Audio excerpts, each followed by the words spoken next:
Welcome everyone to our Small Talk Tuesday presentation today. Today, our presentation is entitled Snapshot, a look into 1960s Transcona, presented by Transcona Museum.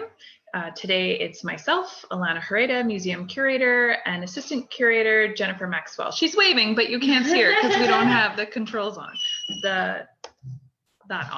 So to start off, we would like to acknowledge that the Transcona Museum resides on Treaty 1 territory, the traditional territory of the Anishinaabe, Cree, Oji-Cree, Dakota, and Dene peoples, as well as the homeland of the Métis Nation.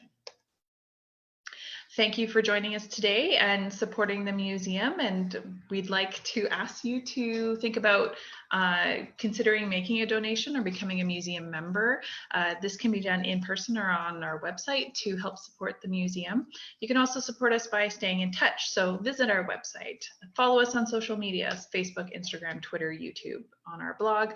You can join our mailing list. We send out 1 to 2 emails a month, so we won't be spamming you, but it'll keep you up to date with what's going on at the museum. So we are about to begin Snapshot, a look into 1960s Transcona. This whole presentation comes from one series, one collection that we have at the museum, and that is our Saint Vital Negatives collection.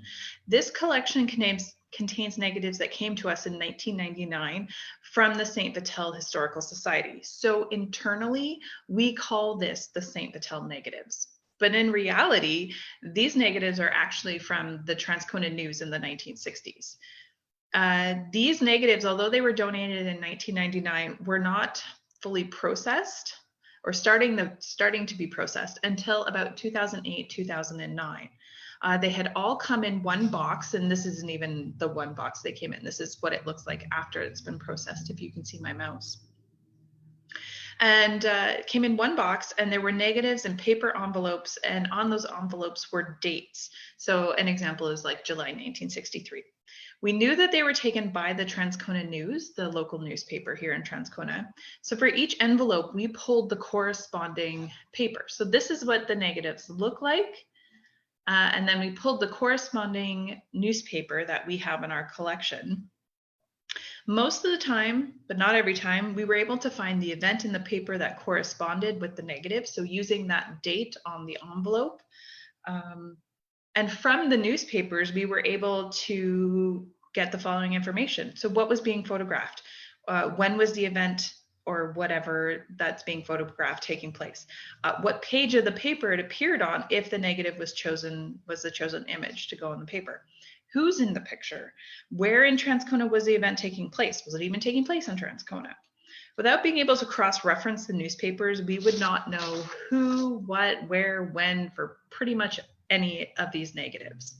And there are a lot of negatives in this collection.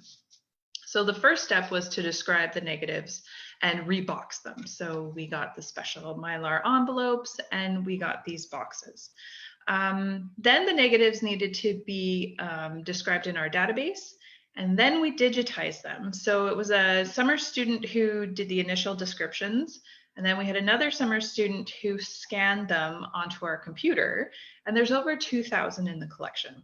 So that took a summer for the summer student to do the work, and it's a regular scanner cannot scan negatives. You need a special scanner. So we had to go out and get a special scanner to do this.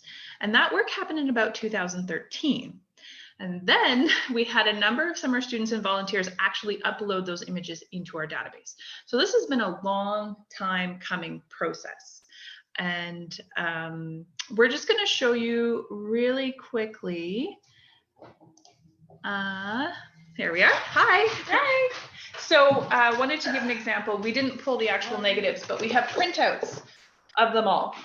And so these two giant binders are both full, and there's 6, and these are double-sided. So we have 12 images per sheet, and we have hundreds of pages of images that had to be described and then updated into our database. So it's a lot of work.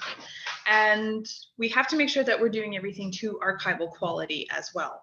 So that is making sure it's at the right file type. A JPEG is not a very stable file type. So we do all our scanning in TIFFs and making sure we have a high enough DPI. So it was a very involved process to get to this point. But now we have this awesome collection that we're able to search, and we wanted to bring it to you guys. So I'm going to turn my video off now because you don't need to see it. And let's get going. Awkwardly trying to get into the video frame there. All right, is my mouse going to work now? There we go.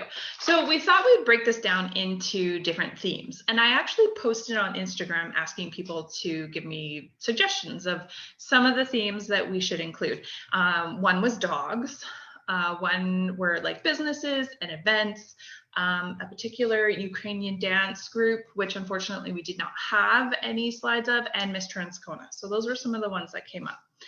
So we're starting off with animals and with dogs. So because we were able to cross-reference this with the newspaper, we know who are in the photos. So this is Gary Miller on the right, rolling a tire filled with water down Redonda Street with Peter. Oh, I'm gonna not do good with last names. Olsiak, and a dog named Tippy accompanying him. So this image appeared on page 13 of the Transcona News on September 3rd, 1964. Without having those newspapers to cross-reference this, we would have had two boys pushing a tire with a dog. That's it. That's all we would have known. So the paper definitely helped. So another image, this is Art Ross walking with his dog Cindy down a sidewalk in a residential area. This appeared on page 23 of the Transcona News, December 22nd, 1964. Unfortunately, Art Ross passed away a couple of years. The paper had actually done like a big story about him. Cindy was his seeing eye dog. He was a blind individual. And if I'm remembering correctly, he ran a little concession stand at the Transcona shops or just by the Transcona shops. And a couple of years later, he passed in a house fire, I believe. So it was really interesting learning about him and how the story was about him and how he works and how he's able to do things and, you know, using his dog Cindy, his seeing eye dog. This is just a bunch of dogs. So this is for that one Instagrammer who asked for dogs, and all the dogs. So two unidentified German Shepherds with a litter of puppies. Now this one didn't appear in a paper. We don't have a specific date. So some of them, if they don't have as detailed of a description, we don't necessarily know a lot about it. Mm-hmm. This one is Ron Osiowi. I'm very sorry if I terribly butchered that. Of the Hazel Ridge 4-H Club with his cow upon winning the Grand Champion Beef Cattle Award at the Springfield Agricultural Society Fair. And this was July 30th, 1964. And that would have been the date that was printed on the envelope that it came in. Yes. So not necessarily the date it appeared on the paper. Now this is one of a much loved image that we have in this collection. The first one to the left, if you can see my mouse, but it is a cow tied up on Regent Avenue. Right outside the George. Right outside the George. So we have that image, but then the image on the right is actually the farmer with his cow. And this was page 1 of the Transcona News, August 5th, 1965. I just love the fact that there's a cow on Regent. Cow on Regent, the old signages, you know, the old cars, the buildings, like it's a really great snapshot of this view of Regent. Yes. With a cow. With a cow. This one here is cat sitting on the hood of a car in downtown Transcona, and it was featured on page 1 of the Transcona News on November 25th, 1965. This is Ronald Moore of 910 Madeline Street, Michael Robson of 215 Whittier Avenue West, and Chris Irwin of 900 Bond Street with a fish that they caught in the 300 block of Kildare Avenue. No other information I didn't have. I'd have to physically go back and pull the newspaper to see, were they fishing in a ditch? Did they go fishing? And then this is one that they presented, unsure. They went somewhere else and then they were showing it off. But yeah, it made it to page 2 of the Transcona News in May 7th, 1964. And we just had a comment on our Facebook that this individual who's watching our presentation went to school with Ron Osiowi. Oh, okay, yeah. Super cool. Now, one of the things is there might be some spelling errors with the names, and that's because we took the names from the newspaper. So if the newspaper spelled it wrong, we may have it spelled wrong. And if we do have it, or sometimes people are actually identified incorrectly. We've had a couple that we've posted on Facebook where someone said, oh, that's actually not me, that's my cousin. So we've made those corrections, but sometimes the paper got it wrong. And because we're using the paper information, that's the info that we have. This is Chi-Chi the monkey, who is on display at Master Painter Supplies, and it was an advertisement on page 12 of the Transcona News, April 7th, 1966. I feel very bad for the monkey. A little bit. Yeah. Just on display there. Yeah. Ooh. Okay. I'm just looking up where the 300 block of Kildare would have been for the fish. Mm-hmm. Whole lot of no river systems. So yes, that description was a little unclear. So this is a unknown person holding what appears to be a bat on page 11 of the Transcona News, September 2nd, 1965. What's kind of interesting with the initial descriptions that were done, the summer student who was doing it, we did not have the negative scanner at that time.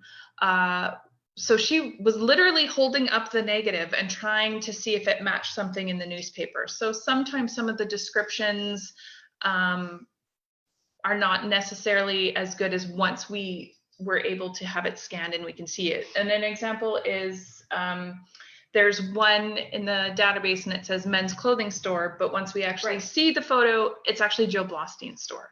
So we're able to add additional information that way. So that definitely is a bat, and that looks very similar to the bat we have in our collection. We do have a little bat in the collection. Yeah. Oh, I like this one. This is Tony Massey of 903 Winona Street, 7 years old with his pet rabbit. On page 1 of the Transcona News, April 16, 1964. Most likely published as it was around Easter time. Okay, so the next theme that we're going to dive into is sports. There are many, many sports photos. And again, there's about 130 images that we're going to do in this presentation, and we have over 2,000. So we're just the slightest little sliver of the collection you're able to see today. But this is the final game of the Little League Baseball Championship between the Cardinals and Cubs. Umpire Bill Hay watches as catcher Bill Hildebrand and batters Pete Edwards wait for the pitch. And this appeared on page 8 of the Transcona News, August 27th, 1964. It's a fun little action shot too.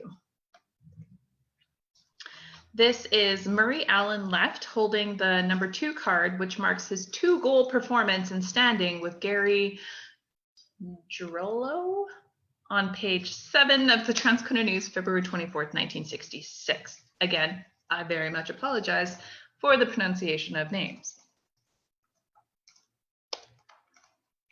This is the Pirates hockey team, winners of the Transcona Divisional B Championship, and they went on to represent Transcona in the Greater Winnipeg playoffs. I'm not going to go through and read all the names, but we'll just pause here for a moment so people can. And this image appeared on page 6 of the Transcona News, February 27th, 1963.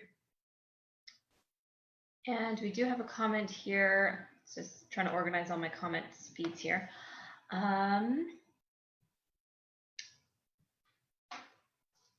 Someone else commenting that they went to school with Ron. With the Ron Osway.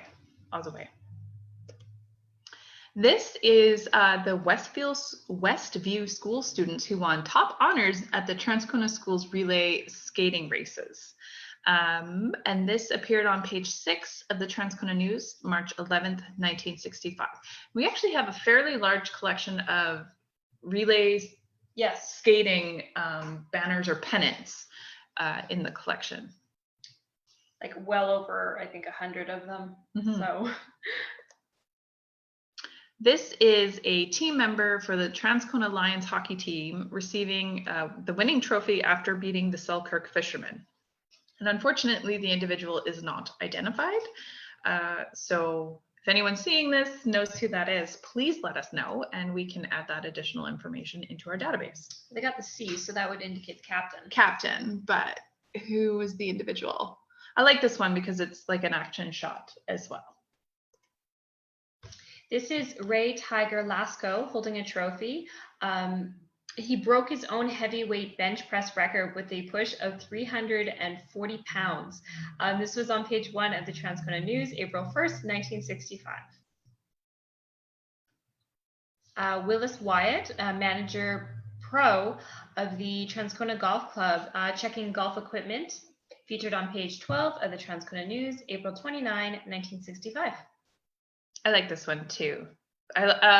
Some of my favorite photos in the collection are not so much the posed images, but the sort of casual or informal, candid. That's the word, candid images.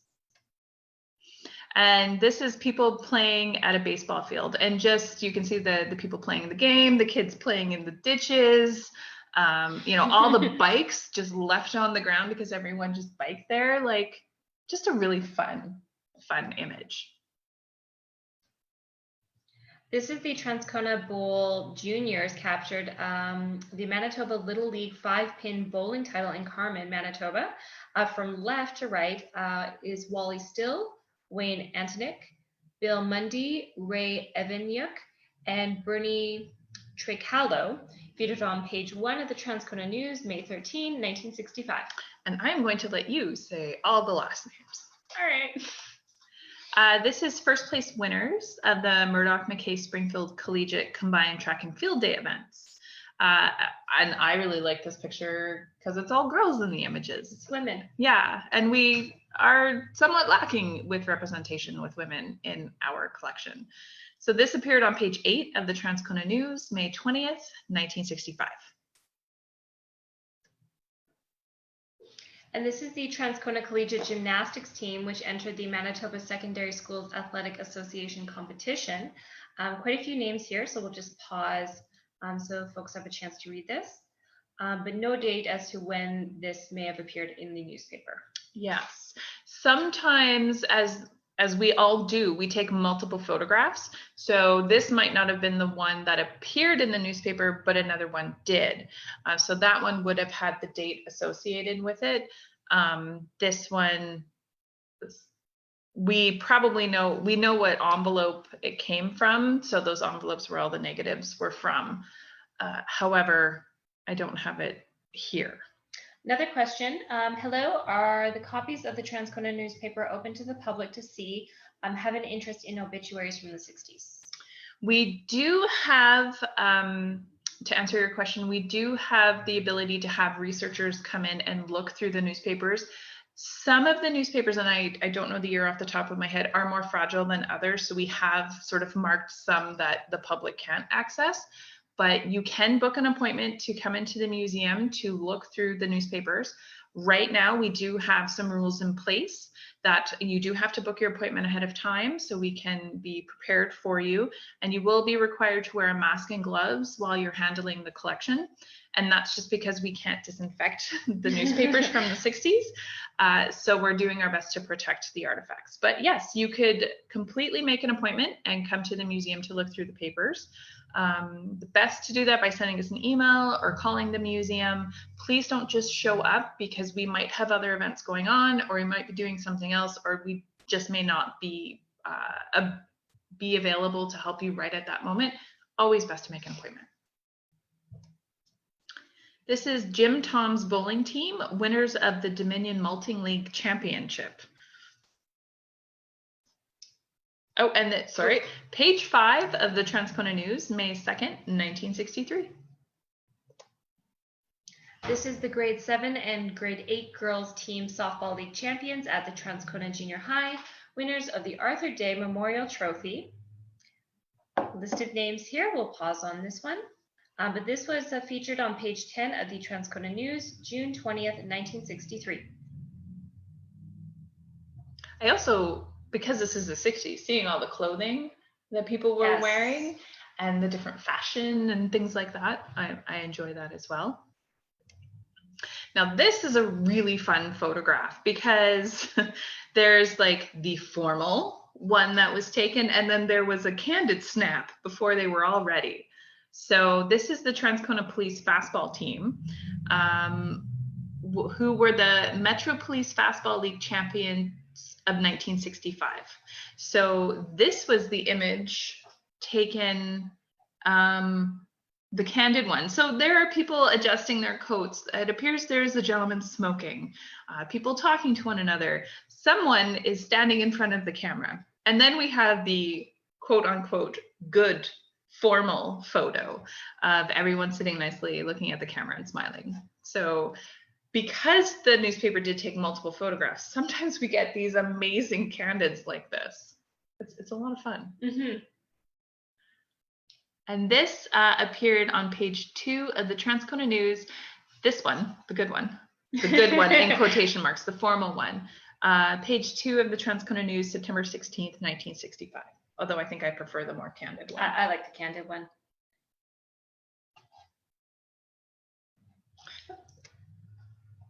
So our next theme that we're looking at is businesses. So this is an $8,600 food catering establishment owned by M. Lukanowski, being constructed at 126 Victoria Avenue West, located directly behind Robert's Drugstore. Page 1, Transcona News, April 29th, 1965. And I believe this is the building where Savella's is today. However, this was not Savella's. Savella's didn't move into that location until 1985. So I believe it's Savella's, where Savella's is now. And Jen is just looking at Google Maps. That's 128. Yes, that would be the building that Savella's now occupies. Yes. I did go and Google to get history on Savella's, so I was like, is this Savella's? Savella's started later. This is Mount Carmel's head nurse, Mrs. J. Rourke, who's watching a patient receive dental treatment, and this was on page 6 of the Transcona News, March 3rd, 1966. Can you imagine just being the one in the chair and it's like, okay, smile. It's awkward enough going to the dentist, but now we're going to take some photos of that. This is what we think is actually the interior of the Transcona News office, which is pretty cool because a lot of times we don't actually have interior photographs at the museum. So to have interior photographs of a business, but likely the business where these negatives were processed and then went into the paper is pretty cool.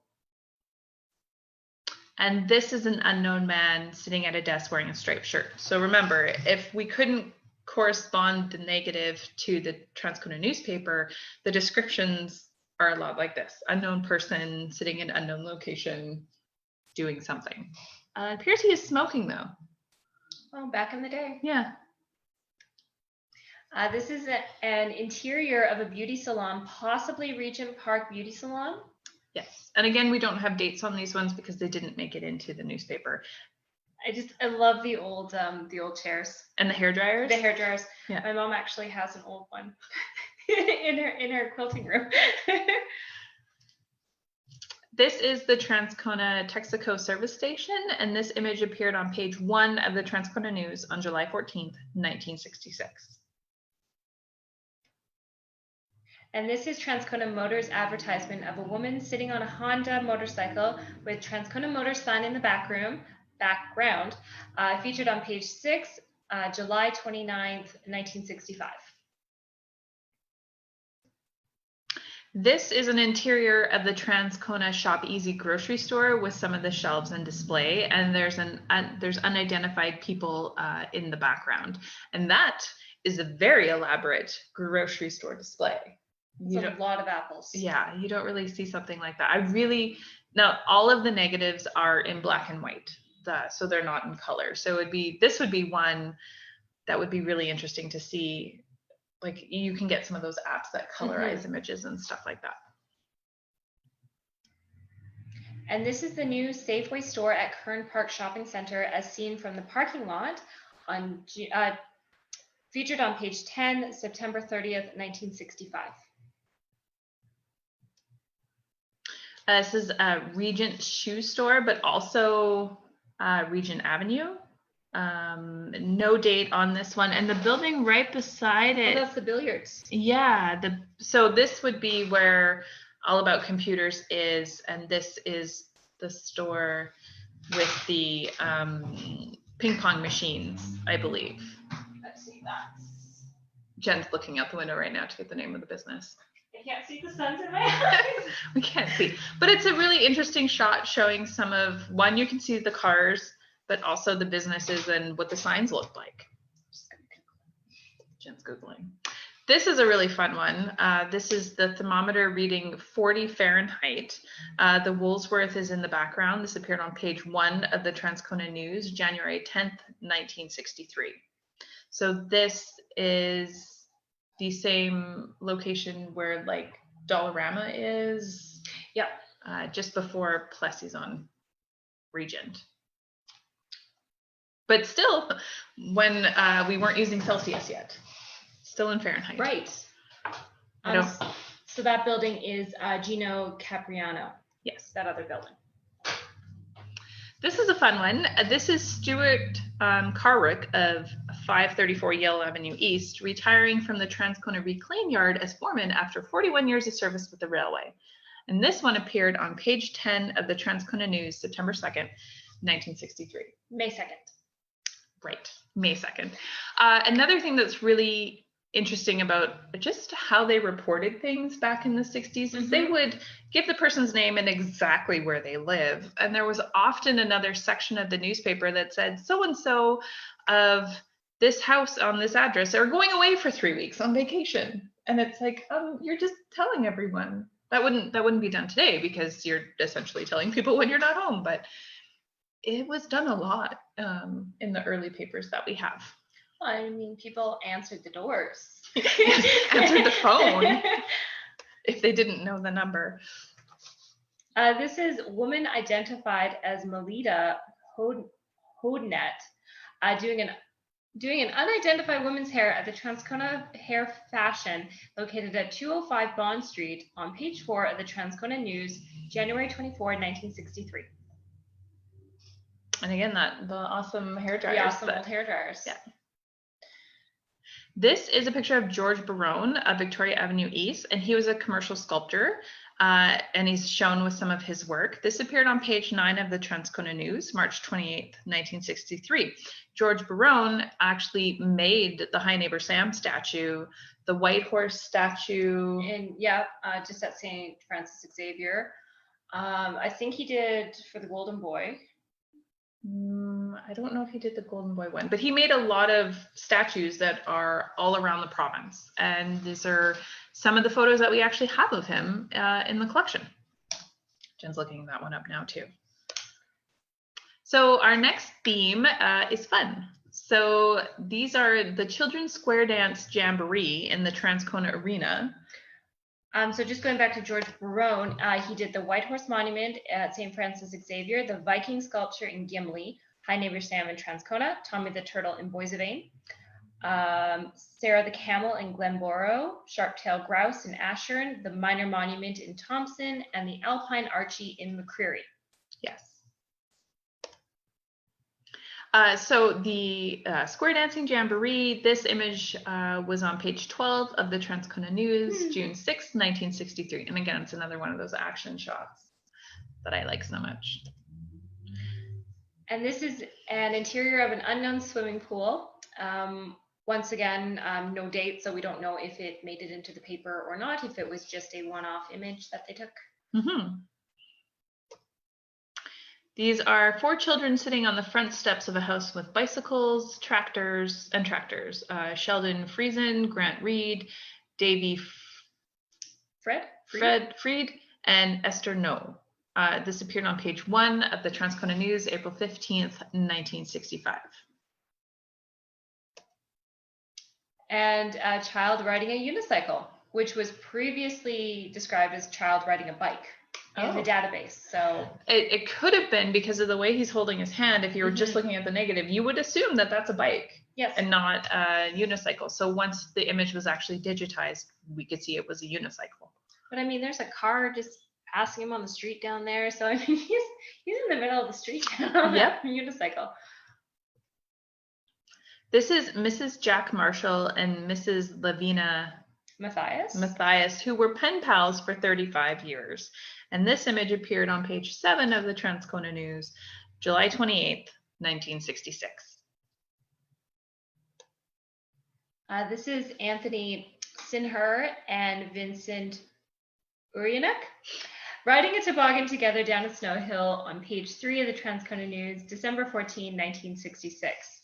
And once again, an action shot. It looks like they've hit a bit of a bump. Yeah. Looks like the toboggan's going one way and they're about to go the other way, but also looks like they're having a ton of fun. Oh, yeah. This is titled A Cool Ride, staff photo, page 3 of the Transcona News, July 22nd, 1965. I don't even know where that is. Yeah, the corner's a little hard to tell. Could be, oh, you know what? That I think is Dairy Queen right there. And that is the Ukrainian Hall. Yeah. There. So this would be Victoria Avenue, I think. Oh, I just noticed that there's another young man on a bicycle there. So this is a crowd of people outside the Transcona Kingsman swimming pool, featured on page 8 of the Transcona News, July 25, 1963. And this is young artists attending Saturday morning art classes at Central School. And this appeared on page 9 of the Transcona News, March 28th, 1963. And there was actually a series of the art classes happening at Central School. I haven't seen this one before. 6-year-old Gregory Hafachuk of Bond Street riding a mobile chain-driven bicycle carriage with 5-year-old Marika Klimchuk in the front of Whittier Avenue East on page 1 of the Transcona News, May 9th, 1963. Yeah, that one's pretty awesome. I found that one yesterday and was like, yes, that is going in. So our next theme is clubs and organizations. So this is the all-round chords presented to Susan Johnson, Susanna Dring, and Julia Clausen on page 4, Transcona News, March 17th, 1966. This is an image of food hampers for the needy around Christmas time, organized by the Transcona Knights of Columbus on page 2 of the Transcona News, January 3rd, 1963. This is a 14-foot freighter canoe and plaque explaining that it was donated by the Transcona Kiwanis to the Transcona Springfield District Boy Scouts. And it was similar to an image that appeared on page 10 of the Transcona News, April 25th, 1963. So this wasn't the actual image that appeared on the paper, but it would have been taken in the same series, so we know the date in which it appeared in the paper. This is the senior girl guides from Transcona companies who successfully completed their St. John's Ambulance First Aid course, receiving congratulations from Assistant District Commissioner of Boy Scouts of Canada, Transcona Springfield District, Jim Heron, their first aid instructor, featured on page 2 of the Transcona News, May 2nd, 1963. That one was a mouthful. Yep. This is Sister Helen McMullen, Vice President of the Rebecca Assembly of Manitoba, presenting Sister Nellie Cargill, who was her mother, a jewel for 50 years of membership. And this appeared on page 6 of the Transcona News, March 12th, 1964. I think we actually have those pins. We have pins similar to those Okay. ones. Yes, we have some Rebecca's pins and ribbon. I'm making some hand motions that you can't see, but like a sash. We have some organizational things from like Knights of Columbus and Rebecca's and groups like that were in town. This one is a group of images from the Canada Centennial 100 birthday. So this image here is Mayor Harry Fuller lighting the permanent centennial torch in front of Arthur Day Junior High, which was supposed to burn for all of 1967, featured on page 1, Transcona News, January 4th, 1967. And this is Mayor Harry Fuller carrying the centennial torch with a power toboggan that he rode up to, and he rode in from Winnipeg. So the skidoo basically, and he was sitting in this little toboggan taking him to the school so he could light the torch. And this was all happening on New Year's Eve. And this is Mayor Harry Fuller once again being piped into the Arthur Day Junior High School New Year's Eve after he carried the flaming torch from the centennial celebrations in Winnipeg by power toboggan. The pipe band was led by Major John, whoops, sorry, there's one of our things is in the way. Hold on. There we go. John Pollock, page 4, the Transcona News, January 4th, 1967.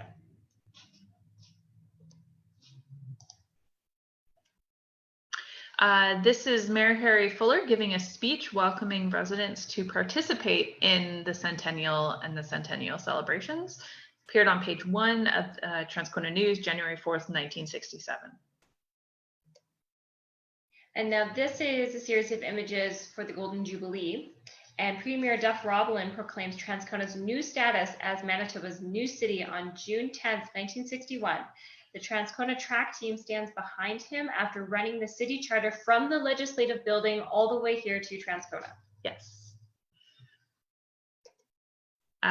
This is, many of the Golden Jubilee ones are not individually described, or there was just like a large number of images in the paper. So this is just 2 small girls in Ukrainian dance costumes, but it was with the Golden Jubilee images. So, and it's associating, we're assuming, hopefully correctly, that this is part of the Jubilee celebrations.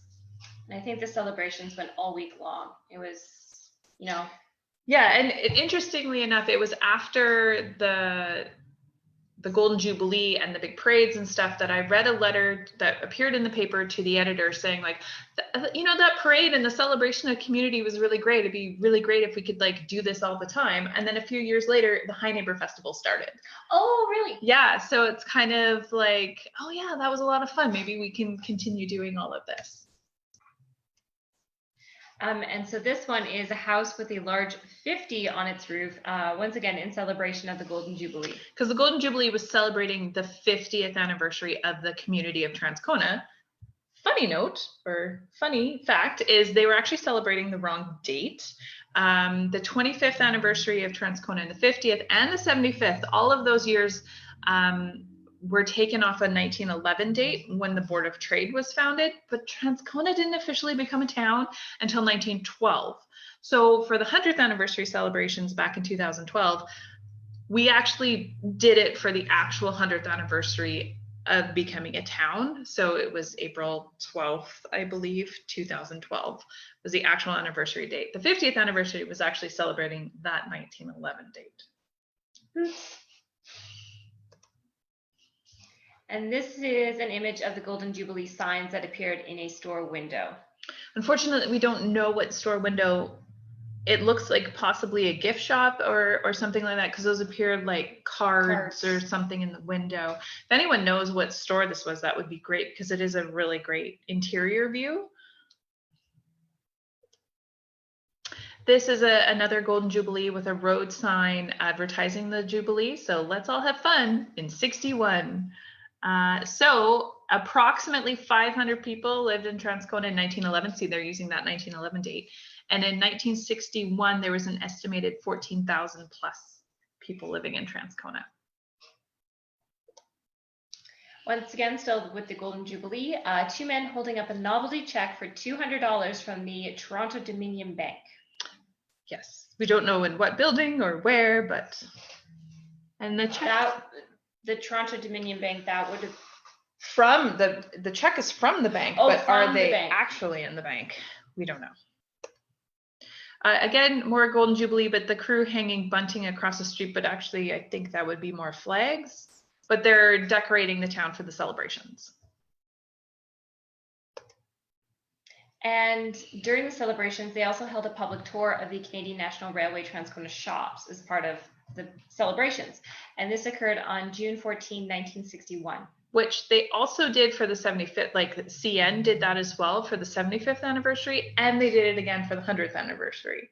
I would love to see inside the shops. I did. I had given birth like 2 weeks before with my daughter, and we came because I needed to see inside those buildings. She was so small, she basically slept the whole time. This was a Golden Jubilee supper honoring Transcona's pioneers held at the Transcona Collegiate Auditorium. An audience of people sitting at a table, and there's a small tall sign on each table, I think with names of the families. Yes. Which unfortunately we can't really make out in this one all too well. So our next theme that we're going to go into is construction. There's a lot of construction shots throughout all of these negatives. So this is construction of the Crossroads Shopping Center. No date, unfortunately. And this is one of 2 workers standing on either side of a bucket that travels down the tracks inside of a storm sewer pipeline that they were building. And I'm fairly certain this is under Regent Avenue. This is sewer lines being constructed at Regent Avenue and Highway 59. So appears page 1, Transcona News, July 8th, 1965. Is that Lage? Highway 59? I believe, yeah. Oh my gosh. Because it's after Lage that it essentially turns to Nairn Avenue. It's so empty. There are trees. This is one of my favorite photos in all of this, but this is 2 children and a dog sitting on a sidewalk watching the construction of the Transcona Library. Because you can see here it says future home of the Transcona Library and watching the construction. And a couple years ago, we have a program that we do on Canada Day called Transcona's Amazing Race. And we asked our teams to recreate this photo at the new Transcona Library, and they got bonus points if they could actually get a dog in the picture. And one team was able to do it. It was awesome. This is the new John William Gunn Junior High School under construction at Harold Avenue West and Madeline Street, featured on page 1 of the Transcona News, April 7, 1966.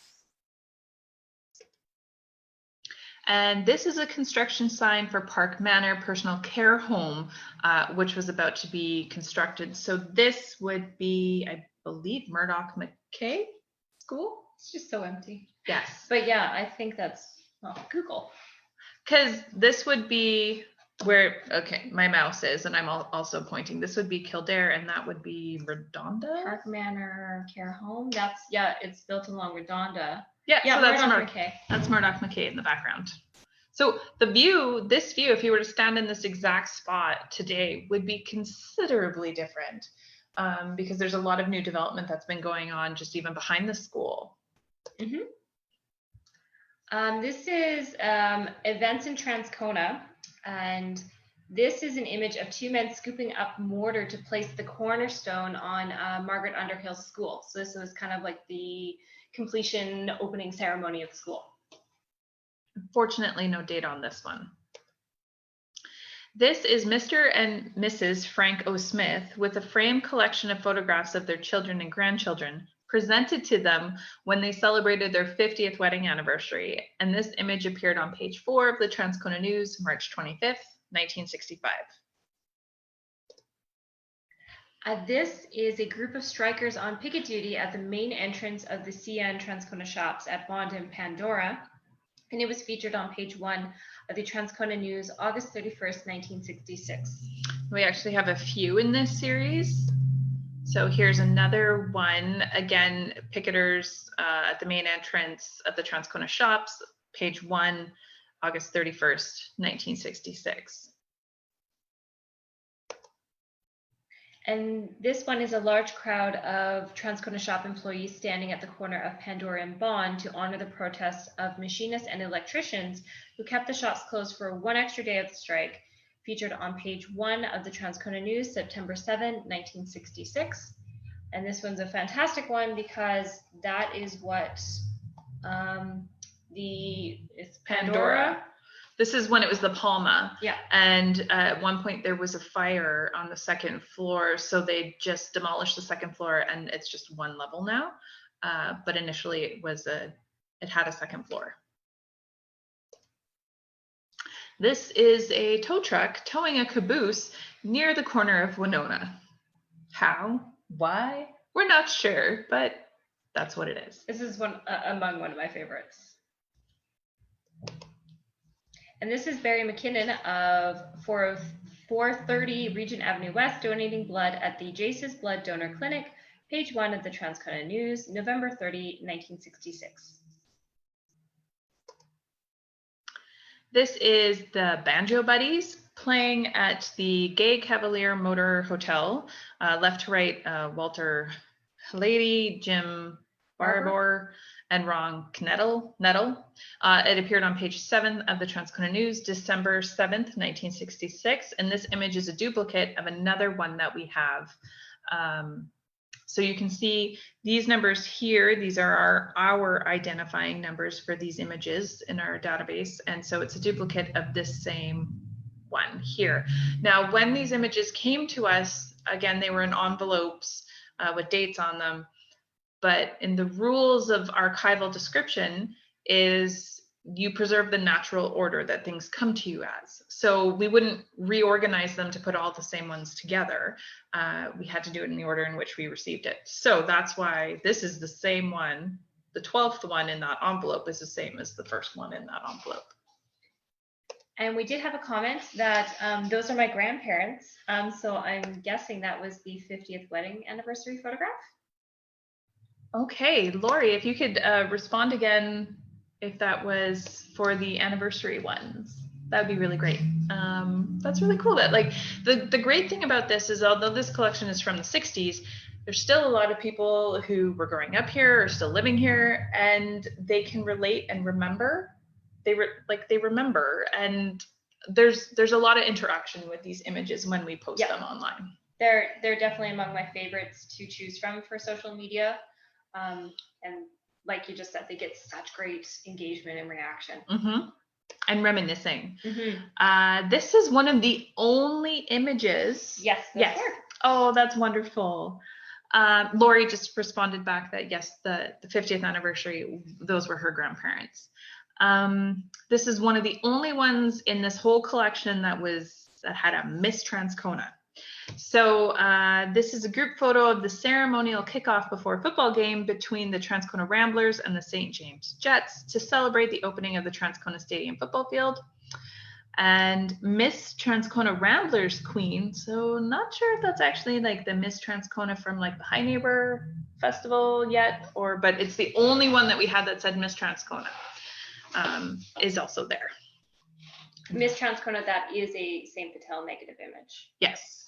We have other images of Miss Transconas throughout the years, but this is the only one that appears in this negative collection. Oh, I do love this image. This is a picture of 9 children in a bicycle parade believed to have been taken in the early 1930s when Regent Highway was opened, on page 8 of the Transcona News, July 4, 1963. So we believe this is a negative of a photo. So they took another photo of a photo. That's, and this, Hodgdon's, that was either on this side of Regent Avenue along this block, or that's the north side. The north side, or that's just past Regent and Day on the other side. But it's a great photo, and I love how the bikes are decorated. And if it's early 1930s, that might have been the 25th anniversary, because that happened in the early 30s. Or the opening of Regent Avenue. It says Regent Highway, but Regent Avenue was paved as a make-work project in the early 1930s, so that could have been it too. And this is the Manitoba Lieutenant Governor R.S. Bowles, left, and Alderman Michael Sharp, right, posing for a photo at the opening ceremony of the new garden quarter of Kensington Square community during the Lieutenant Governor's first official visit to Transcona, page 1 of the Transcona News, September 9, 1965. This is an image of Mayor Harry Fuller and Transcona City Council helping to officially launch the Tuberculin skin testing campaign, which had recently started in Transcona. And this appeared on page 1 of the Transcona News, September 30th, 1965.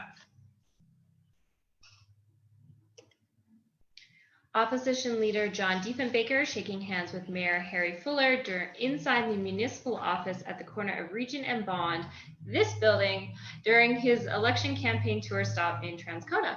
And this is one of this is now a third photo we have found that actually shows the interior of our building.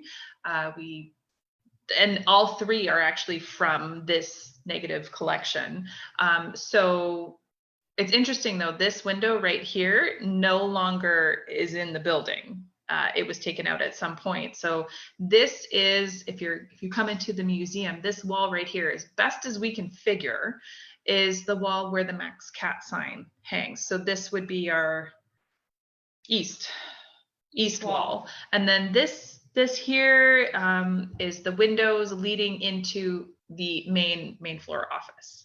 So we had to orientate ourselves to figure this out, but it's actually the inside of this building, which is super cool.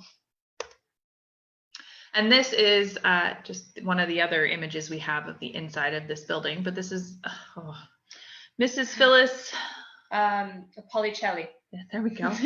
Casting a ballot received from Mr. Roger Tychonic. Page 1 of the Transcona News, March 15th, 1967. So if you're inside the museum, this here was the vault, which has now become our hall gallery. And this door here was how staff got into the basement. So there is no longer a door there. That's our hall gallery that takes you into our back gallery, and our basement door is on the other side of the wall. But again, it's one of 3 images we actually have of the interior of this building. The Canadian flag on the flagpole at the official flag raising, can't say flag enough, ceremonies in front of the Transcona Public Works building, where the Canadian ensign was replaced with the new Canadian flag, which was donated by the Transcona Junior Chamber of Commerce. Participating in the ceremony were Mayor Harry Fuller, Reverend J.G. Barber, David Ross, and Drew Beckwith of the Transcona JCs. And it's the first time what we know as the Canadian flag was flown. So this would have been in February. Yeah. Now our next set of slides are actually coming from the 1966 snowstorm. So this is a winter archway that was made in a snowbank outside a house. Page 6, Transcona News, March 10th, 1966. High snowbanks on Victoria Avenue East, the 800 block. Page 7 of the Transcona News, March 10, 1966. They're like almost walking on the roofs. That's awesome. And I remember the 97 blizzard that came through here, and being able to, like, as kids, like, we're basically standing on the roof and we just climb up a snowbank, like blowing our minds. This is a car driving down the road on Wabasha and Edward Avenue East, in between 2 high snowbanks. This image appeared February 7th of the Transcona News. Page 7, Transcona News, March 10th, 1966. Again, I have never experienced snow that high, I think, in my lifetime. So to see these images, it's really, I can't even imagine snow that high. Okay, another one of my favorite images. This is a car buried underneath the snow.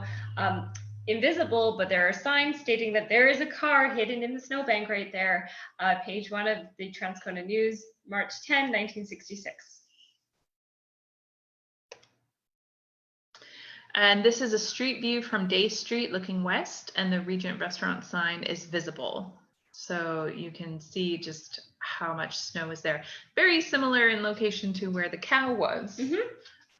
Almost that same view. Not our last theme. Oops. Just some interesting photographs. Smoke billowing from the explosion of a vacant duplex. Yes. This next one is the remains of that duplex following an early morning explosion on Dowling Avenue West. Firemen excavating the site. It appeared on page 1 of the Transcona News, March 31st, 1966. So that's kind of crazy. So you have like the snowstorm just barely a month earlier, right? That's March of 66. And yeah. The snowstorm was March of 66. So beginning and March. Wow. We didn't do that on purpose, folks. This is the collapse of the roof section covering the East End Community Club's main hall. So it would have been, that's May. The date, that says May 5th, but that looks like there's snow on there. The date might be off. Maybe that's part of the snowstorm. It might need to actually say March. So that's one image there, and then an interior shot of the collapse of the East End Community Hall. The piano made it. Yeah. This is a 1964 Ford Falcon flipped over, operated by Michael Clem of 38 Brunier Bay at the intersection of Plessis and Regent Avenue. He collided with a 64 Meteor driven by Jack Stewart of 35 Parkville Drive, and this featured on page 1 of the Transcona News, March 18th, 1965. This is firefighters cleaning up the fire that occurred on April 6, 1965, on the northeast corner suite of the Dupree block, situated at the corner of Ravelston and Day Street. This is an example of a double exposure. So basically a photograph accidentally taken on top of a photograph. And this features the Greater Winnipeg Pony League champions. We'll just pause on this image for a second so people can read the names. But it was featured on page 4 of the Transcona News, August 24, 1966. And we have some that, the images, there's a couple examples of the double exposure where it's, the same image, it was taken twice. And sometimes it's a completely different image taken on top of another one. But I mean, if you look closely, you can see like the formal shot and then the candid shot. Yes. This is a semi-trailer that hit a tree at the corner of Regent Avenue and Winona behind the Safeway, page 1 of the Transcona News, November 23rd, 1966. And it is a duplicate of another image in that same set. Did it say behind the Safeway? Because that's the Queen's Court. That I pulled this description right from the database, so this is maybe one we have to double check. Yeah, because I remember you mentioning that looked like the Queen's Court. Yeah, and this is there's a couple images of this accident. Could have been because it's a Safeway truck, so right. It said Safeway. This is a 1957 Ford operated by Calvin E. Lang that was in a collision on May 17th, 1965 at Regent and Bond Street. Page 1, Transcona News, May 20th, 1965. And we included this one because we are situated on the corner of Regent and Bond Street. And I'm surprised that there are not more accidents on this corner than there are, because it's a 4-way stop. And I think in my entire time here, I've only witnessed a couple. And I've been at the museum for a while, but it's just because it's our corner. That's why we included that one. And this is fire damage that happened at the South Transcona Elementary School. Page 1 of the Transcona News, May 27, 1965. If I remember correctly, it took out a classroom and a bit, or there was a significant damage to the school, and then they had students actually helping clean it out. And you can learn more about that instance with our South Transcona Small Talk presentation that you can find on our YouTube channel, where we give a bit more information about the fire that happened there. And it will have the correct information. Yes.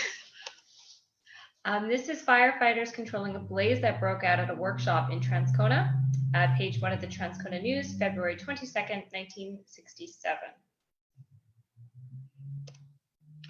This next theme is head scratchers, as in, why is this in the paper? Why was this photograph taken? Not really sure. So this one is cut up frying chicken package. That's the description. Yep, that's what it is. It's a photo, a negative of a cut up frying chicken. No other idea why this image was taken. Okay, I like this one. Controversial butterfly handlebars by Leaning Against a Tree, page 1 of the Transcona News, August 24, 1966. And if anyone knows why this was considered so controversial in 66, please leave a comment, because I'm dying to know. This is a group of children dressed up for a make-believe wedding. And it has the names there. I'm not even going to attempt to say them. Just pause for a moment. Maybe they were like attending a wedding. Like, you know, like little flower girls. Yeah, those look like actually like flower girl dresses that they would have worn at an actual wedding, but it looks like they were just playing. It seems like at times the photographer was just walking around in Transcona taking photos, and may have come across this and took the photo for the newspaper. Outdoor park that says "Welcome to the Oasis." It's the middle of winter. I just find this one funny. This is Transcona Collegiate Institute's Centennial Winter Carnival events. And these events were featured on page 1 of the Transcona News, March 8th, 1967. But it's just a person in thought sitting on a toilet. But it's a snow sculpture. Like, that's some creativity, to be sure. Yep. Irregularly shaped carrot held up in front of a white backdrop grown in the garden of Mrs. Vern Leszczynski of 146 Kildare Avenue East, featured on page 5 of the Transcona News, September 2nd, 1965. Yep. Looks like a hand. Yes. This is Paul Kryliko and a woman on a tour of the sewer. So that earlier photo that you saw of the two men with the bucket in the sewer, this is a woman getting a tour of the new sewer system. And it appeared on page 1, Transcona News, March 15th, 1967. And editorial cartoons. So editorial cartoon with the text, the Park Board Advisor presents his report. After serious and due consideration, I believe your chairman should be blank, by Kibbe on page 11 of the Transcona News, April 4, 1963. So with the newspaper, there was I'm assuming a gentleman, someone by the name of Kibbe, who made a number of editorial cartoons. So this is our last theme in the presentation, but we're going through some of them that appeared in the paper. This one says, a financial lullaby. When the scale breaks down, will fall the dear old school council board. Ye old taxpayer, the school board budget, the council budget. Hoping she balances? I guess so, yeah. This appeared on page 8 of the Transcona News, April 18th, 1963. Editorial cartoon of a man dressed as a gladiator standing outside of Parliament by Kibbe. Now 60 Days of Action, featured on page 16 of the Transcona News, April 18th, 1963. And without the paper here, not quite sure what this event sort of means. Context. Yes. Transcona Modern Highwayman by Kibbe appeared on page 3 of the Transcona News, April 11th, 1963. And that looks like the bus fare zone signs. Again, interesting. Don't necessarily understand all the context behind it. If anyone who's watching this, can share a comment about, what some of these might have been for, please do so. Editorial cartoon of a football player with a football that says transit on it and a caption reading below, "We're here to stay," on page 8 of the Transcona News, June 6, 1963. And I believe that's supposed to be Bernie Wolf. Oh, really? Yeah. I don't yeah, why it's football playing transit, not sure. But I believe there was a couple other images, and I think that's Bernie Wolf, I think. This is Transcona's landscape straw boss goes into action. The other husbands are out landscaping their yards, so you get going on yours. And it depicts a man sitting in a chair watching TV and a woman asking him to go out and do some yard work, and he's watching baseball. Ye old persuader. Yes. Oh, the rolling pin. And this appeared on page 4 of the Transcona News, May 16th, 1963. A cartoon of a car being pulled over by the police motorcycle while assign a school bus. Beside. I think that's supposed to be beside a school bus. Caption in the paper reads, "Don't pass the school bus," on page 3 of the Transcona News, May 23rd, 1968. That one makes a bit more sense. Yeah, you're not allowed to pass the school bus. This is If We Only Had the Nerve to Tell Him What We Think. And two gentlemen talking, and a guy talking about how great his front yard looks, and the other guy's like, ooh, his backyard looks worse than the city dump. Ye old neighborhood backyard neglector. This appeared again by Kibbe, page 3 of the Transcona News, June 20th, 1963. Okay, I get that now. Yeah. The guy's talking about how great his yard is when his backyard is neglected. Okay, so now it's time for our live Q&A. If you're watching us on Zoom, please use the chat function to leave us a question or a comment. If you're watching on Facebook Live, please use the comments there. Now there's a bit of a delay with Facebook, so we're just gonna wait just a touch.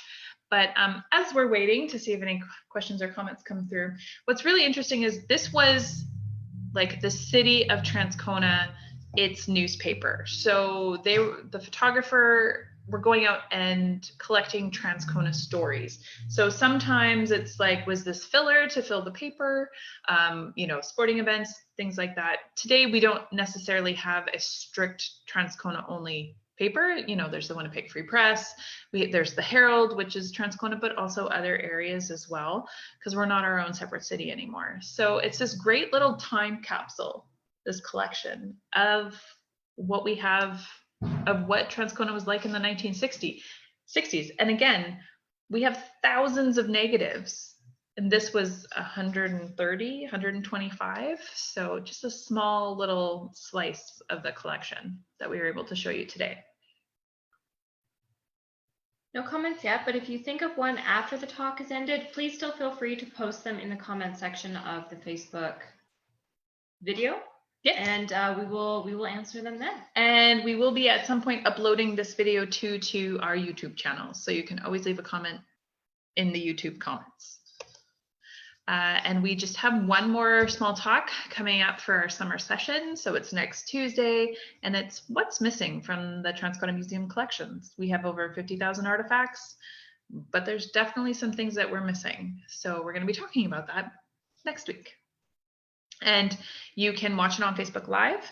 You can watch it via Zoom. So you just have to go to our website to get the Zoom link.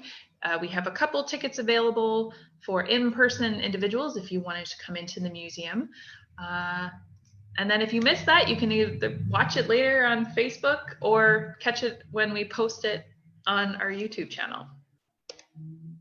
And once again, we'd like to thank you for coming out today, and to think about supporting the museum. So you can consider making a donation or becoming a museum member, and both of those are available on our website, or you can come in person. You can stay in touch, visit our website, follow us on social media, Facebook, Instagram, Twitter, YouTube, and our blog, and join our mailing list. And thank you for coming out today, and we hope to see you again soon. And this presentation has been designed using resources from powertemplate.com. Not sponsored, but I had to say it. Little plug. Yes. All right. Thank you, everyone, and have a great day. Bye. Bye.